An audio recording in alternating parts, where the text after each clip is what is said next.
So we have we're telling SolidWorks where to look for our material database.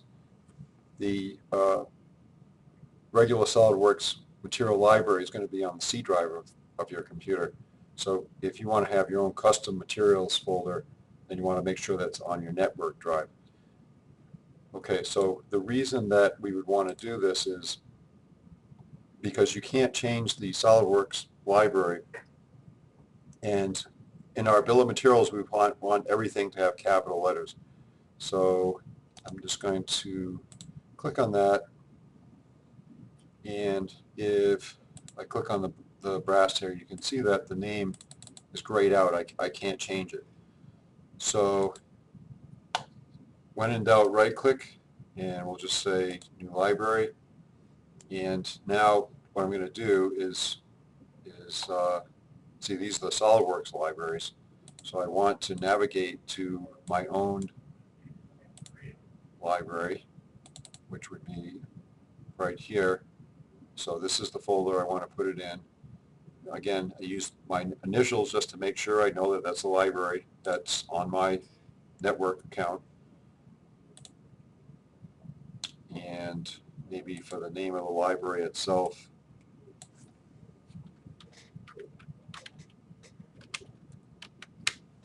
again, just you can put your initials just to make sure that that's the right file. So we now have this folder, NB Materials, and if I want to, grab any of these other folders, I can just copy them into that folder. So if I just right-click on that, copy, and so now if I want this to be copper, because it's now in my library, it's not read-only anymore, and go ahead and change that to all caps. Okay, and then when I create my bill of material, which will generate directly from the parts, it's going to be all uppercase. So at this point, if I look in the folder here, you can see I have a 3-joint link, a 1-inch binary joint, and a 4-inch binary joint in the ground plane. So I have all the parts I need to go ahead and create the 6-bar. So actually what I'll do is we have just the ground plane open at this point. So I'll go ahead and select the other 3 and go ahead and open those.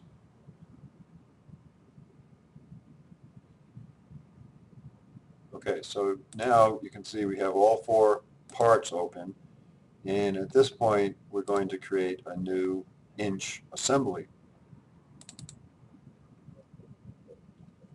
And we're using the templates that have already been, all the settings have already been adjusted.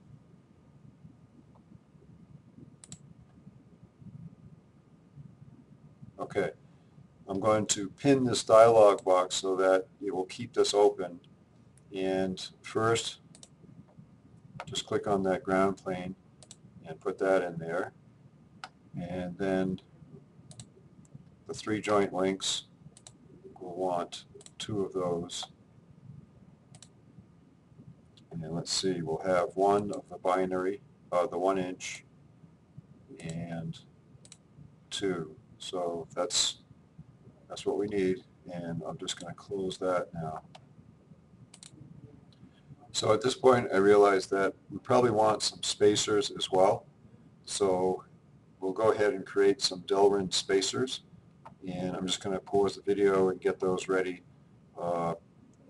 Basically it's just going to be 2 concentric circles and then extruded some length for whatever size spacer we want.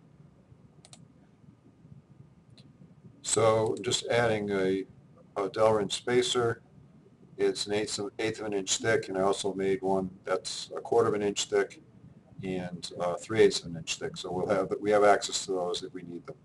And I'm going to have to stop here and pick up with the next video.